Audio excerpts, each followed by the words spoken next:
Welcome to High Impact Growth, a podcast from Dimagi about the role of technology in creating a world where everyone has access to the services they need to thrive. I'm Amy Vaccaro, your co-host. Today we have a fascinating episode for you.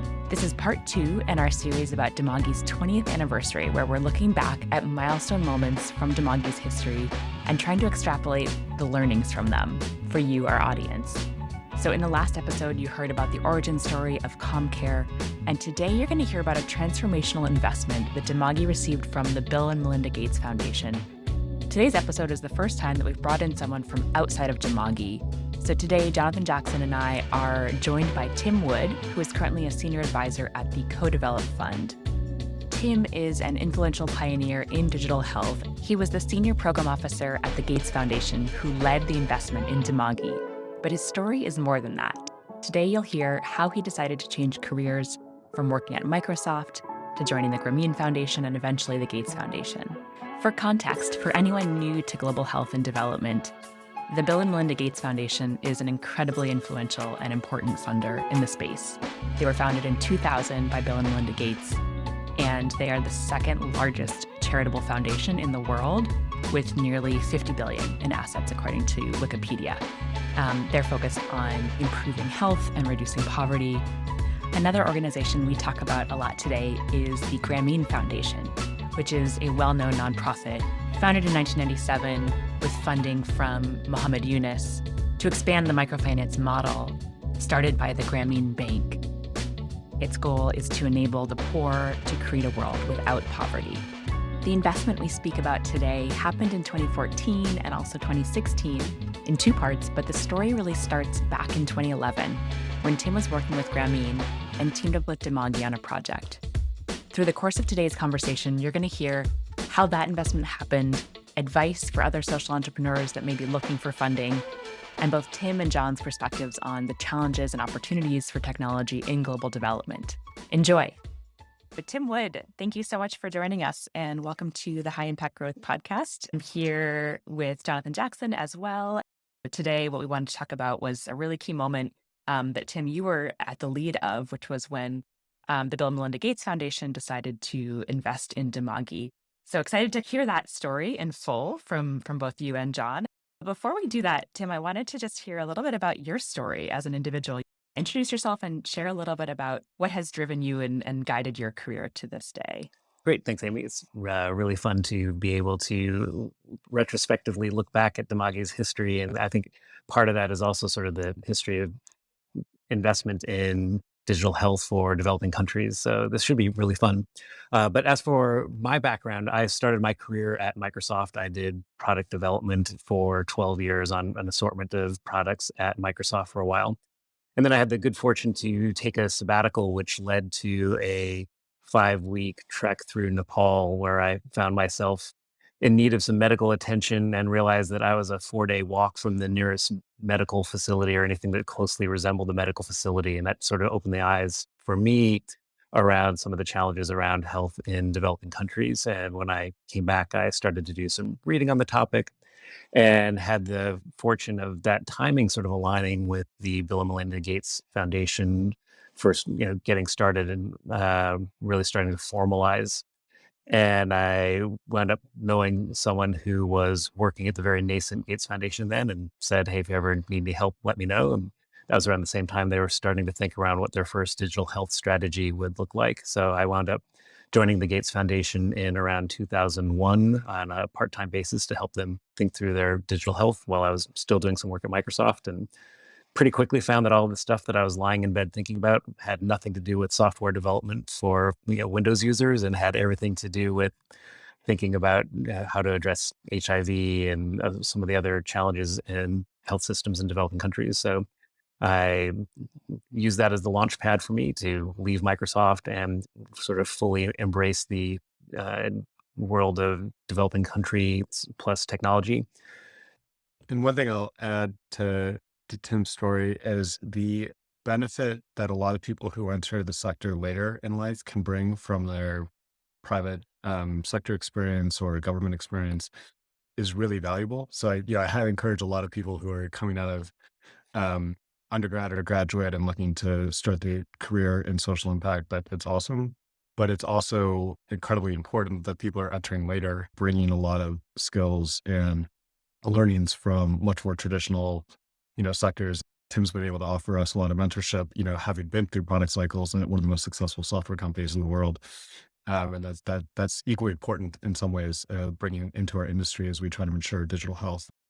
So, the funding milestone we talk about today, from Bill and Melinda Gates Foundation to Dimagi, happened in 2014, but the relationship began forming in 2011 when Tim was working at the Grameen Technology Center, and they brought Dimagi in on a Gates-funded project. Tim and John hit it off well, as they were both fully impact aligned and really searching for how can we have the most impact together. Also, Grameen and Dimagi had complementary technology solutions. So Grameen had a data integration platform called Motec, and Dimagi with our technology platform for digitally enabling frontline workers, Comcare. So the two organizations worked together in Bihar, India. And you had both seen the challenge of building technology in global development, where project-based funding really impedes the ability to build a robust and transformational technology platform that's needed to really drive impact at scale. Then in 2013, Tim, you joined the Bill and Melinda Gates Foundation. And amazingly, you made the case to us as Dimagi that we should go big in terms of a funding proposal to solve for that pain point and really invest in building and scaling Comcare. So in 2014 and 2016, the Bill and Melinda Gates Foundation invested $12.5 million in Dimagi, and this was really core funding. So up until then, we had been making money only on projects, and this was the first time that Dimagi's engineers could actually behave like a real product team and think long term. Tim, tell us about the grants you made in Dimagi. In preparation for this discussion, I went back and took a look at the grant agreements in 2014 and then 2016 that we had.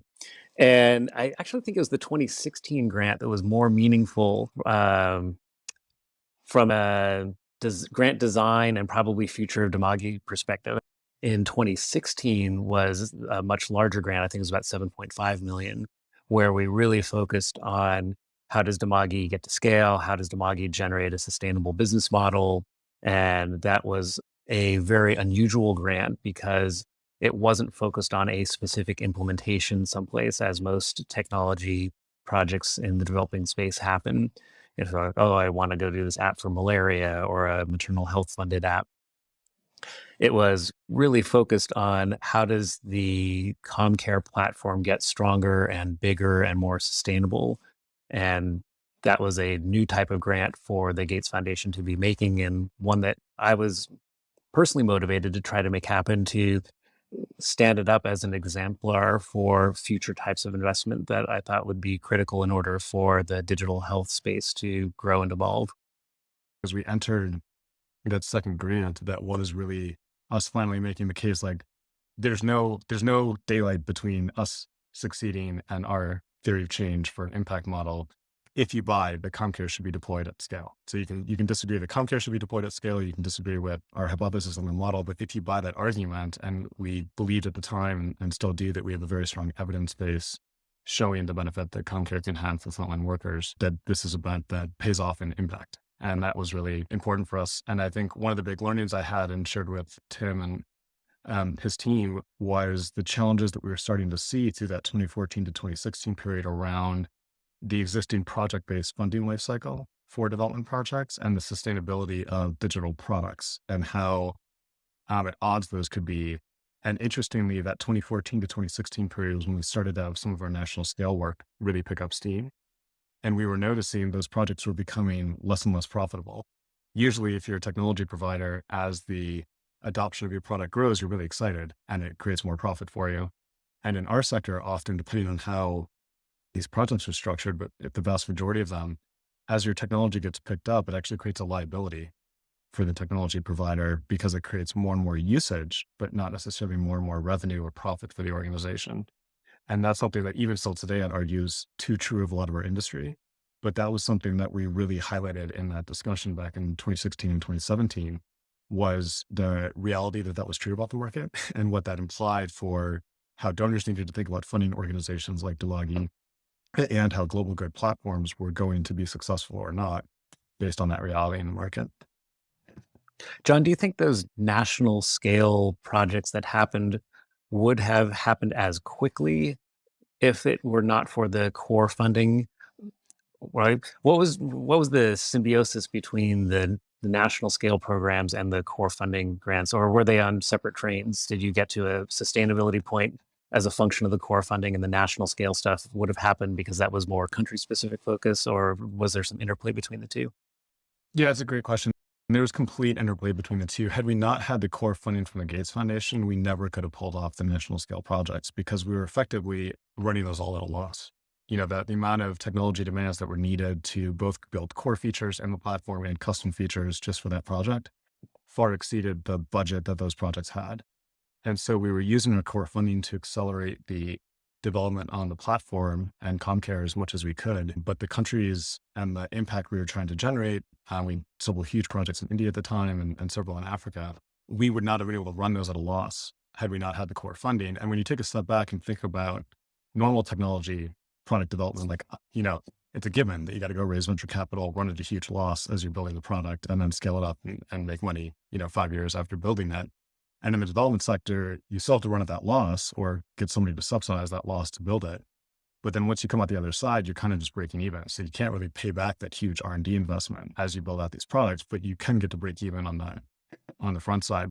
But I think the investment that we had from the foundation was transformative for us because it allowed us to really lean into those national scale projects and build a lot of the complexity and features they needed to maximize their long-term impact. And had we not had that, in fact, we had been not having that up until that point, obviously in our company's history.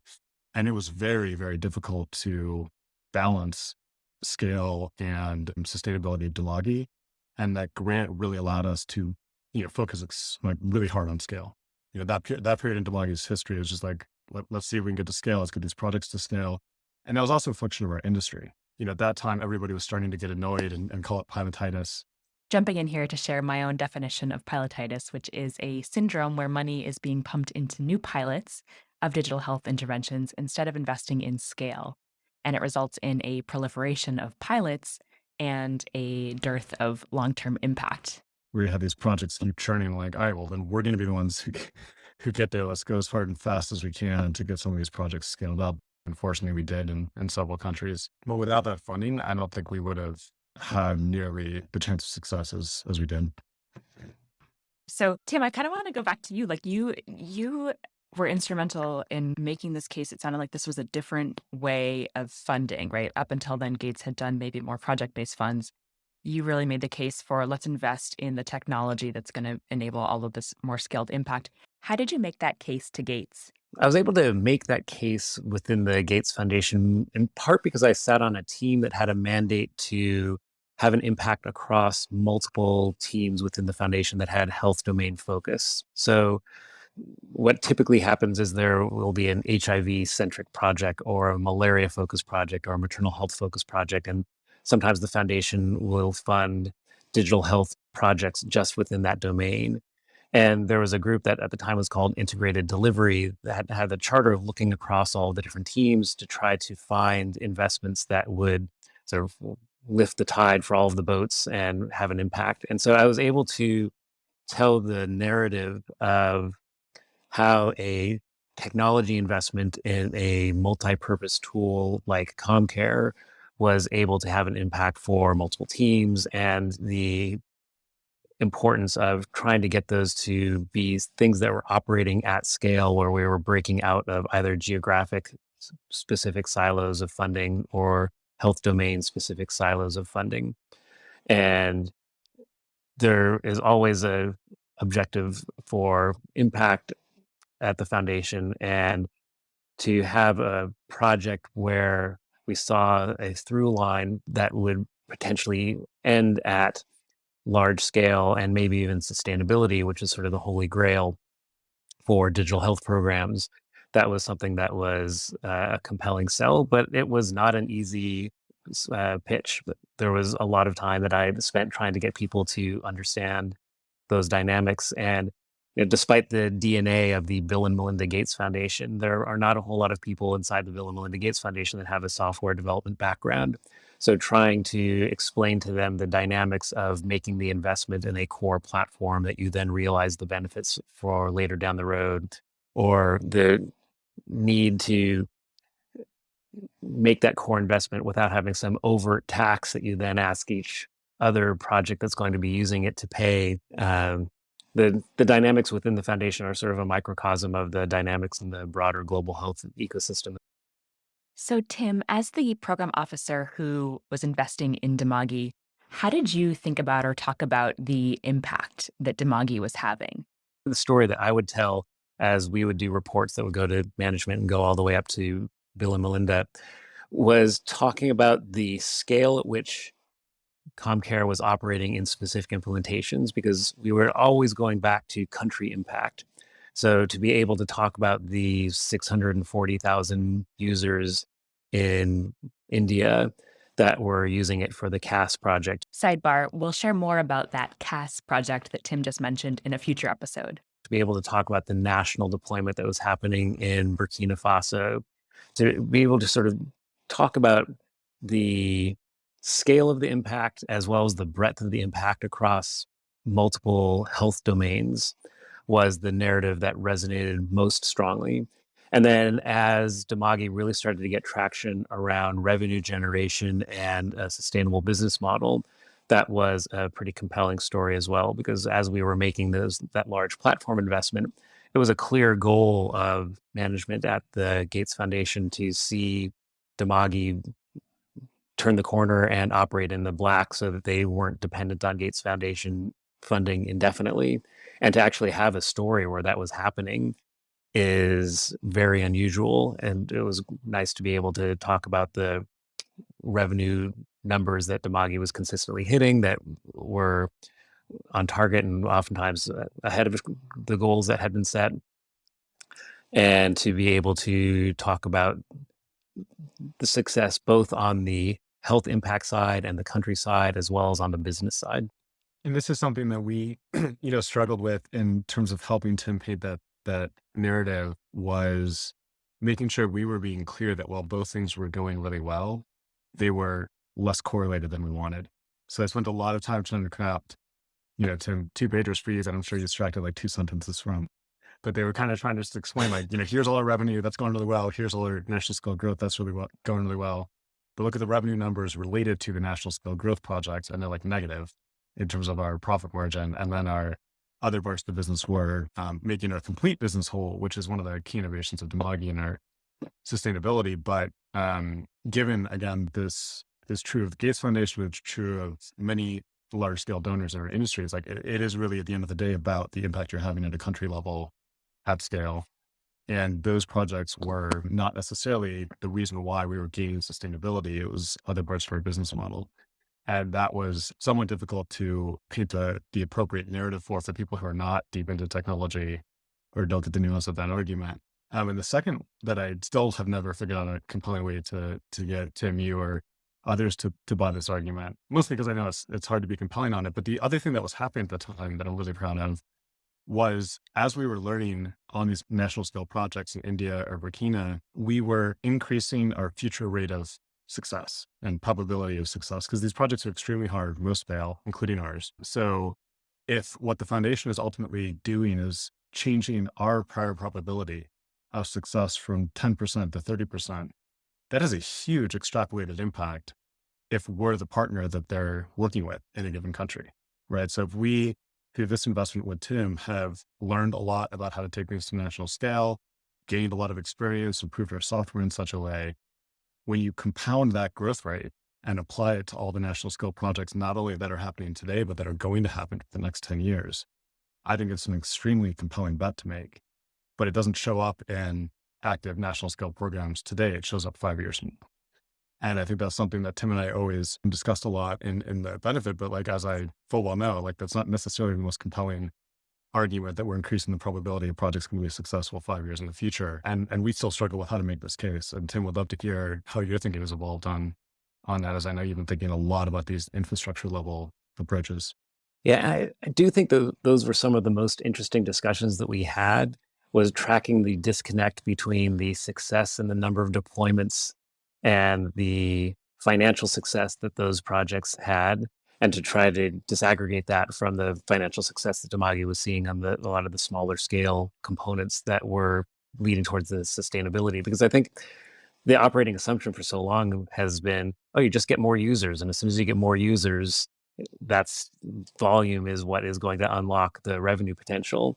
And that wasn't the case for Dimagi, as you guys saw the larger and larger projects be deployed in the field that just wound up, I think, becoming more complicated and lots more overhead and lots more politics for you to manage to try to keep those things alive, which really didn't help the business side of the equation so much when you were looking at the dollars, but certainly helped with your narrative and the stories around impact.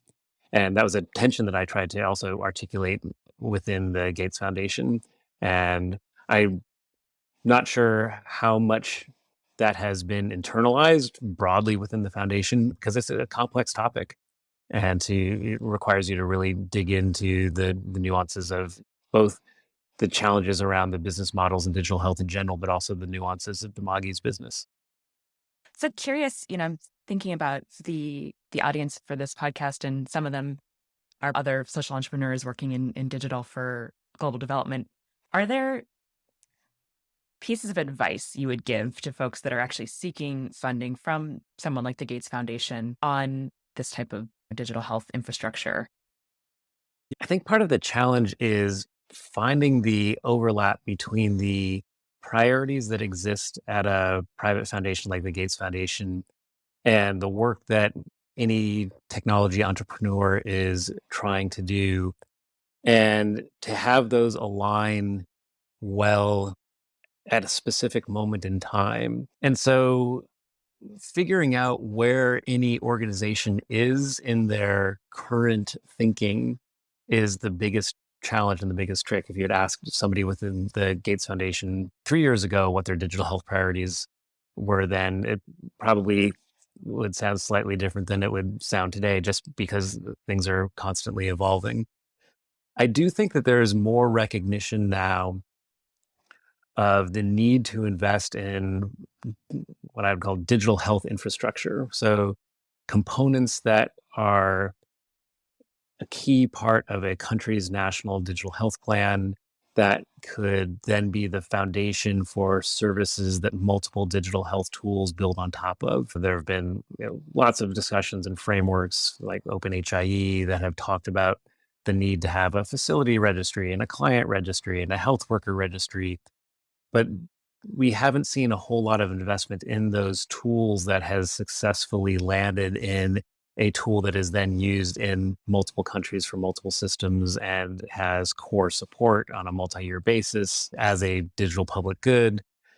And I think people are starting to see the need to move away from narrow implementations of a specific digital tool to the need to invest in the digital public goods that would support multiple projects across multiple countries, across multiple disease domains, and the different types of funding and thinking and implementation strategies that are necessary to make that shift happen. There also seems to be more momentum today than there was, say, 3 or so years ago around increasing capacity in countries on the technology side. So how do we foster more local entrepreneurs that are working in service of their country's government to implement tools, and to do that in a way where you have that expertise locally, but also some of the technology and innovations feeding back into a global resource that can be used across other countries. So I see those as some of the dynamics that are changing. And the challenge of having a conversation with different donors and different funders to see where they are heading and what their priorities are. There's no easy way to do that. It's not like you go to the website and and there's a very clear directive from any of a number of the funders in the digital health space around, oh, just tell us, here's specifically what we're looking for today. It's more dynamic and challenging and changes more quickly than that. And I don't have a great answer as to, here's the resource that everyone can go to figure out where the 5 major funders of digital health are placing their money today.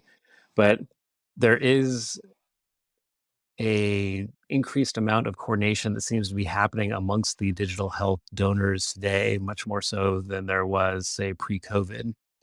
And the benefit of that conversation is that there seems to be better alignment amongst the digital health donors around trying to fund things in a complementary way as opposed to everyone pursuing their own interest. And I think people truly are trying to put country priorities at the forefront. So another way of making that entry point is if you are knowledgeable or have a presence in country and can really understand the dynamics of what are happening in that country and can represent the needs of the health system in that country well to other funders, that's probably a pretty good way to source work and to get some traction when you're having conversations with donors, because they're most likely entering the conversation thinking about impact either at the country level or at a disease domain level for a specific country. That's awesome, Tim. There's so much in there, and if I had to kind of reflect back what some of the nuggets of what you shared, it sounds like, first and foremost, just really work to understand what's happening with that particular funder, that foundation. And there's not an easy way to do that, right? It might be conversations, it might be showing up for their events, it might be networking with others that have recently fundraised, right? But figuring out what's really on the minds of that particular funder. Second thing you mentioned was really that funders more and more are looking to invest in foundations that support many different, challenges and issues, as opposed to more vertical specific funding that maybe was more popular previously.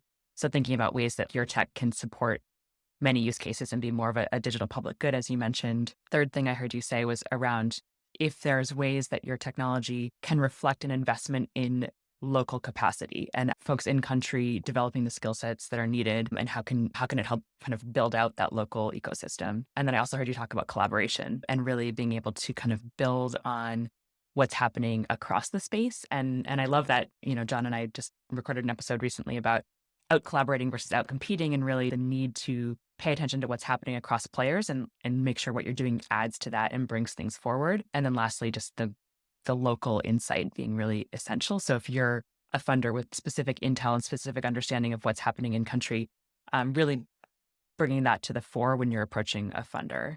Yeah, especially on that last piece, if you're an implementer that has deep domain knowledge in a particular country, to be able to articulate the country impact, and especially if you can tell that story at scale, as opposed to this is just going to be something that's in the corner of this particular country. That sort of nationwide impact story is a very compelling one, but also you have to get pretty high up in a country Ministry of Health to get the buy-in to pull together that sort of project.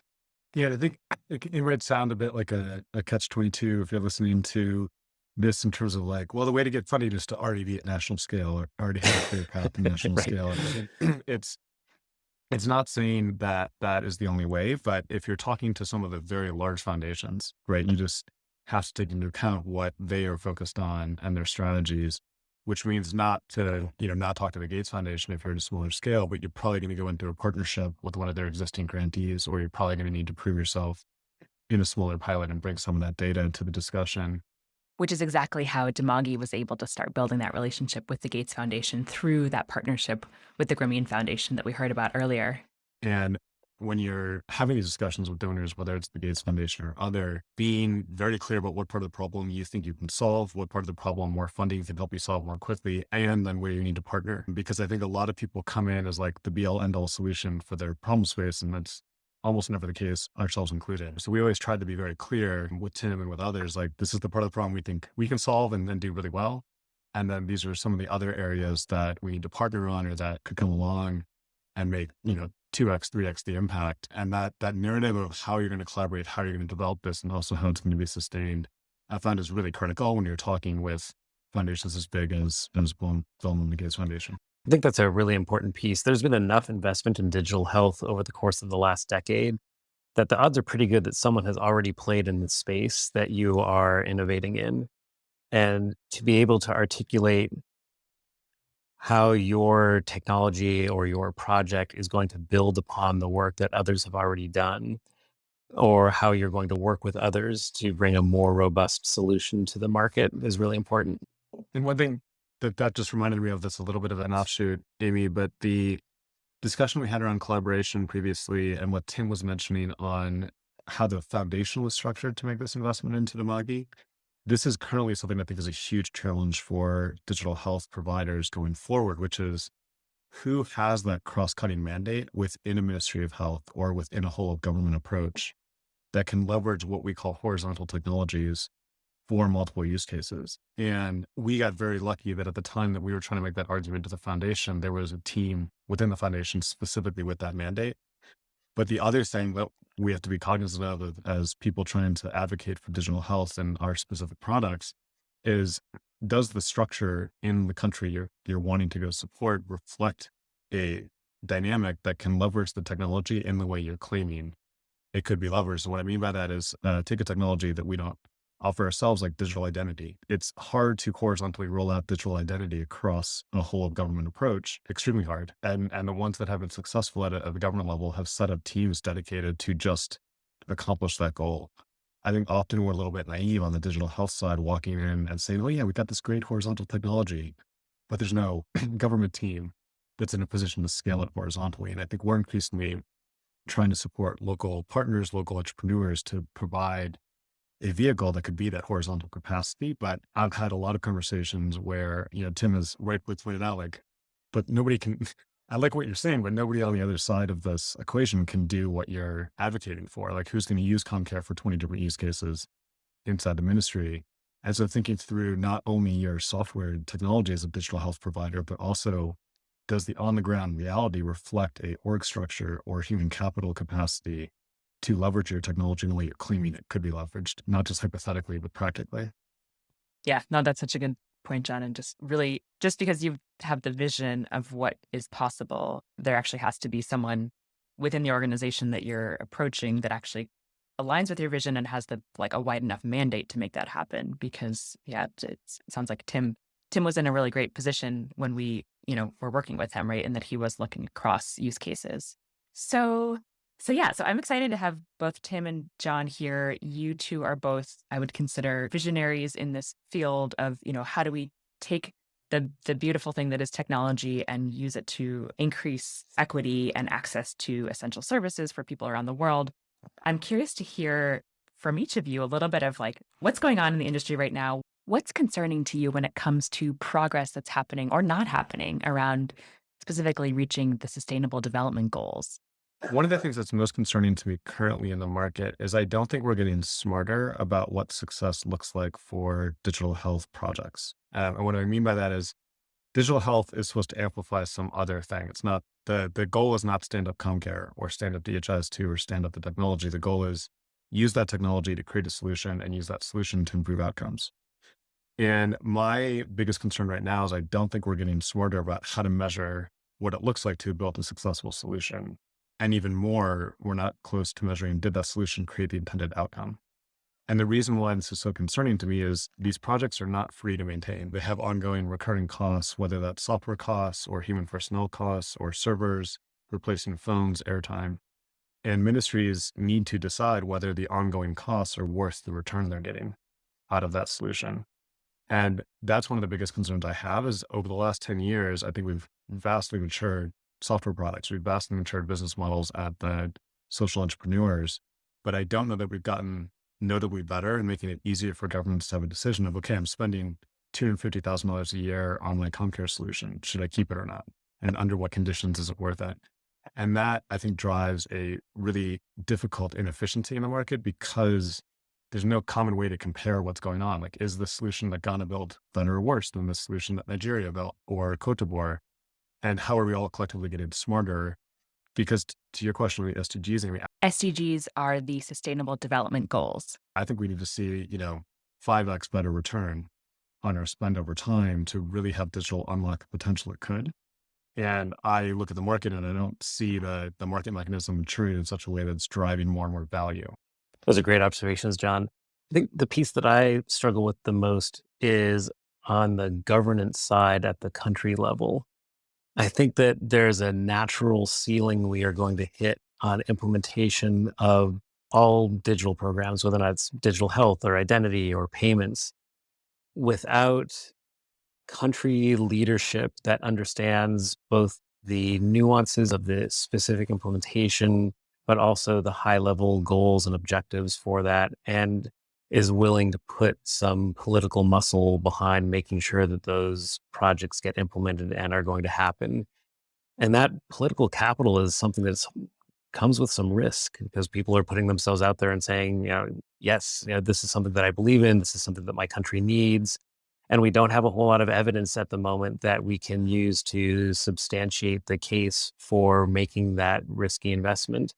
And it requires someone with some vision and someone who's willing to gamble some of that personal capital.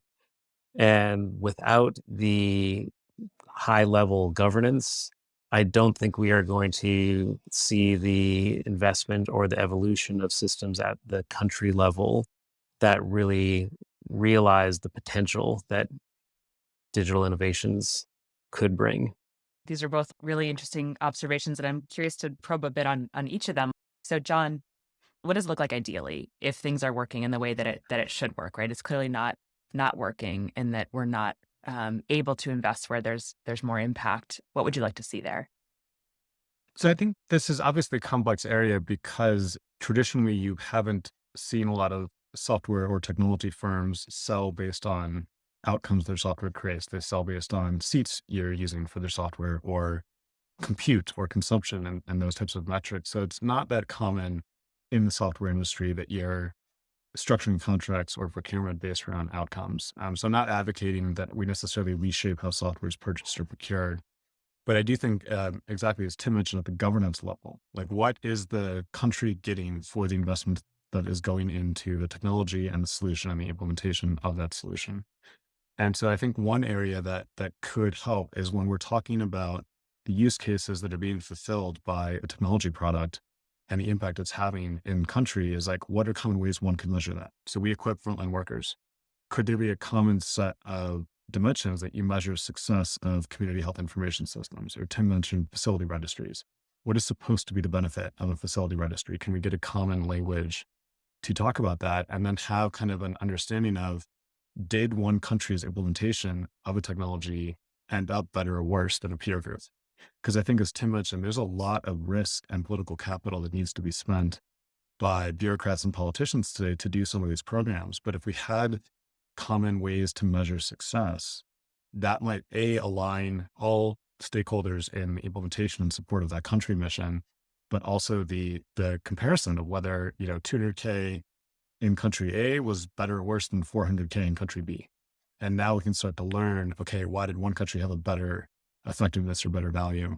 And a lot of the time it comes down to exactly what Tim mentioned, the governance model of how, how bought in was the country and how successful could that be? But one of the areas, Amy, that you mentioned also that we would love to see more thinking about, and I don't have the answers, but is WHO has done a lot on digital health interventions. I mean, they released guidance over the last several years of what's evidence-based or not. That's a great starting point, is to say how many of these digital health interventions got unlocked and what was the price tag to implement solutions for those interventions. Then you could at least start to get to some cost benefit analysis, potentially that could be reused across countries.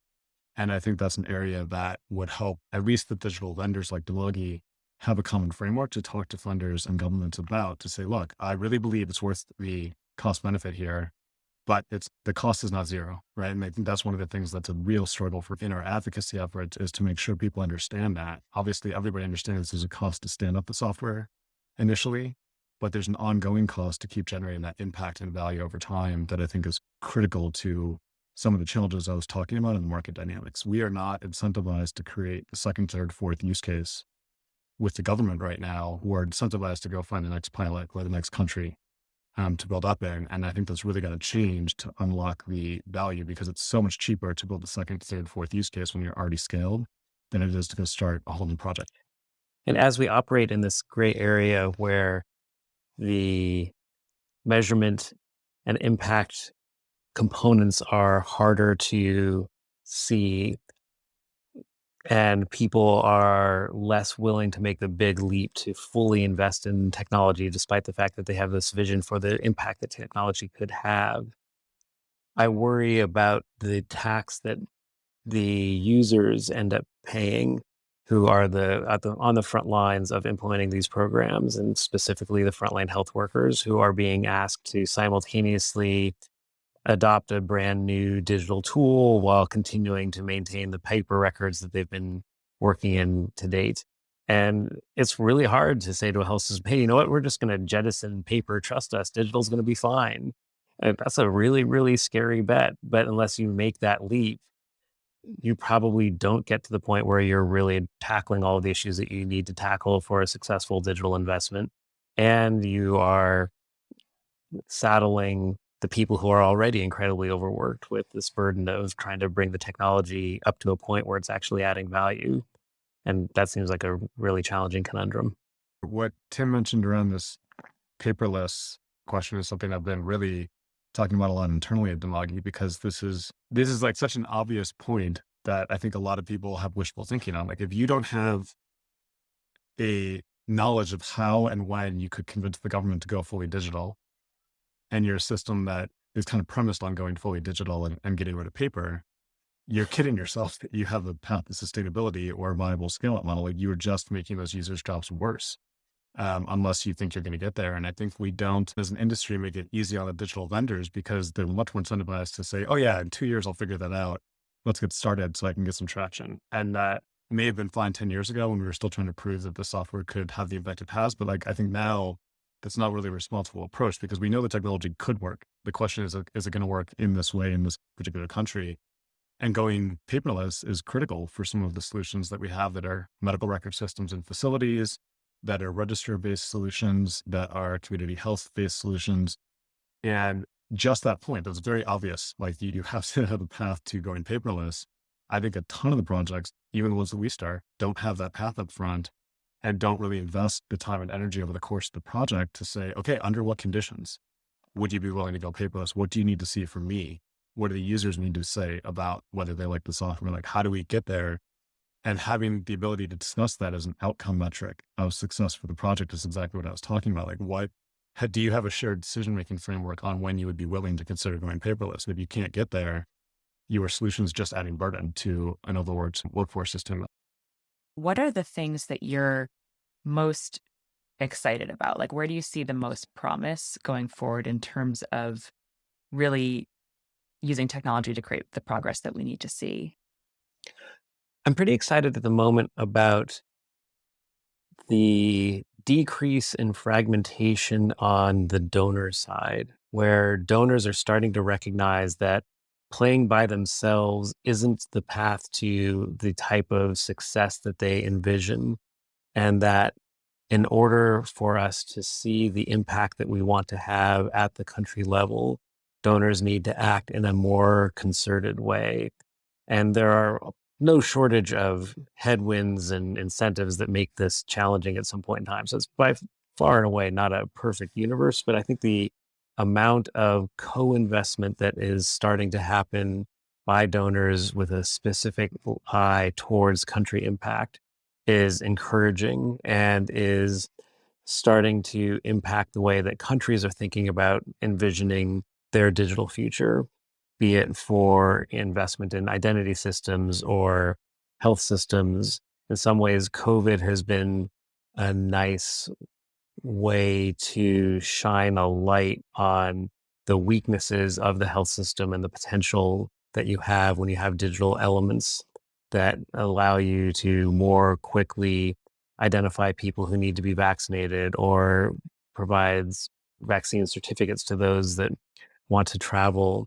You start to very quickly see the benefit of those digital tools. Or, it could also be on the payment side, where you're trying to give payments to people in your country to help them through the pandemic.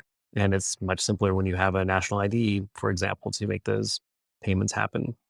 So I think we're starting to be a little bit sharper around what some of the use cases are, and that there is greater recognition at the country leadership level and a greater desire to invest in digital systems. The challenge, of course, is how to figure out how to invest in those systems in a smart way that actually has some impact. Yeah, I think building on that, I've seen the same thing from our, point in the market. And one of the things that's also really encouraging about this is a growing recognition of how hard it is to do, even when everybody agrees, Yes, right? So I think absolutely. it, it's multiple donors, multiple stakeholders, Global Fund, Gavi, USAID, Bill Melinda Gates Foundation, and others. And it's a very complex problem. We embrace complexity, but adding the understanding of like, this is hard for a reason. It's not like we're all just bad at our jobs, like this is complicated in just the core systems design. And what is also exciting is like, in most countries and most donors we're talking about, it's a question of how, not should we do this. It's how do we do this? Like it's very obvious the benefit that digital can have across a wide variety of use cases, and people, recognize that benefit. And so you're seeing the national digital strategies come out. You're seeing the Ministry of Health having dedicated digital strategies and teams, and meeting them to unlock this impact is a really exciting challenge we all have. And I think now a lot of the mechanics of the industry are shifting towards how do we do this together, not should we do this together. And that's pretty exciting to watch. Yeah, no, I love that. So we're getting to a place where it's clear that digital has an important role to play, right? There's alignment there, but we're also really acknowledging just how challenging and complex it is to make this really work. And because it's so challenging, there's even greater emphasis on how can the different parties, funders, implementers work together in collaboration to approach these challenges. And it's also, just to add, this is not unique to lower and middle income settings. Like look around many high income markets that completely failed to successfully implement digital solutions in the past or during COVID or after COVID. These are just difficult, complex, multi-stakeholder problems. And a lot of the challenges that we see in all markets are the same. It's governance of stakeholders, of political will, of political capital. And those are things we have to keep in mind, because this isn't unique necessarily to some of the markets we serve. So, Tim, I know that we were really fortunate to receive a direct investment from the Gates Foundation over many years that was instrumental for us. But I also know that you've been driving a lot of collaborative approaches in the industry and trying to replicate the argument you were making with Dimagi at the time on longer term funding for digital public goods. I'm curious if you could just speak to, how you're thinking started on that and how it might be evolving in terms of how we continue to find other Dimagis and other products that can be really successful in the market. Yeah, the example that comes to mind most quickly for me there is Digital Square, which got off the ground in large part due to some thinking at USAID by Merrick Schaefer, amongst others, that recognized the need to invest in a number of different technology components across the ecosystem. And the Gates Foundation joined USAID quite quickly to help stand up Digital Square. And the original vision behind Digital Square, at least from the perspective of the Gates Foundation's investment there, was to try to provide a pool of funding that would attract other funding for donors that collectively could be applied towards that long-term core funding needs that digital public goods often face. So in much the same way that the Gates Foundation tried to support Dimagi unilaterally to get to that growth phase, could we institutionalize that similar model and have a resource that implementers could draw upon for investing in some of the core components that they needed to do that aren't super sexy, that would be easy to get external funding for or weren't tied to a specific project? And I think Digital Square has been pretty successful in drawing in a fair amount of capital, but definitely not enough to meet the needs that the community has for growing their digital public goods. You see that in some of the resource calls that Digital Square does, where they will approve more projects than they actually have funding for, as a way to try to highlight to the donor community, hey, there's some strong ideas out here. We just need the money.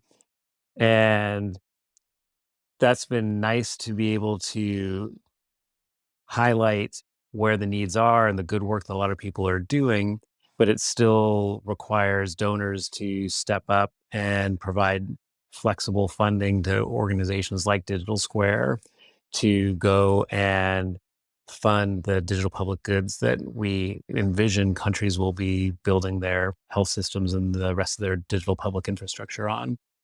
Quite recently, a number of bilateral donors, as well as some of the private philanthropies, have poured some attention on digital public infrastructure and the needs around digital public infrastructure and digital public goods. And I think some of those conversations are quite promising and may bring more resources to digital public infrastructure investments in the coming years. Before we close, I wanted to share 5 of my takeaways. 1, consider a career in social impact. We need the best and brightest minds from all over the world to help better leverage technology to uplift humans everywhere. 2, the best partnerships are built on a shared desire to create impact, strong trust, and limited ego and politicking. 3, luck really played a role here, as it has in many of Dimagi's milestones. We got lucky to work with Grameen in those early days, and lucky that Tim Wood later joined Gates and had a mandate to look at how technology could drive value across verticals.